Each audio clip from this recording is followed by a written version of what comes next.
सरकारजवळ पैसे नाही, सरकार अडचणीत आहे आर्थिकदृष्ट्या, म्हणून आम्ही कर्जमाफी देऊ शकणार नाही असं सरकारमधल्या नेत्यांचं म्हणणं आहे. पण आमचं म्हणणं असं आहे की मग हे फक्त शेतकऱ्याच्याच बाबतीत आहे. सरकारजवळ पैसे नाही, आमदारांचे पगार थांबायला पाहिजे. सरकारजवळ पैसे नाही तर मंत्र्यांचे पगार थांबायला पाहिजे. सरकारजवळ पैसे नाही तर मग कर्मचाऱ्यांचे पगार थांबले का? तर प्रायोरिटी सगळ्यांना आहे. आम्ही प्रायोरिटीवर का नाही शिकतो? आमचं म्हणणं आहे की आमच्यावर झालेलं कर्ज हे आमच्या चुकीमुळे झालेलंच नाही, आणि आमच्या चुकीमुळे झालं असं तर सबंध शेतकऱ्यांवर कर्ज झालं असतं का? मला सांगा, तुम्ही एखाद्या विशिष्ट समूहातले लोक जर आत्महत्या करत असतील तर देश व्यवस्थेमध्ये आहे ना.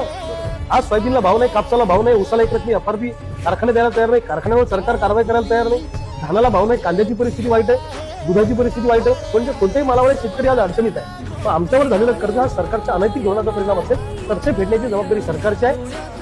अंबानी अदानीचा उद्योग तोट्यात गेला तर राईट ऑफच्या नावाखाली त्याचं कर्ज तुम्ही माफ करता. जो न्याय उद्योगपतींना लावता मोठ्या, तो न्याय आम्हा छोट्या उद्योग शेतकऱ्यांना का लावत नाही?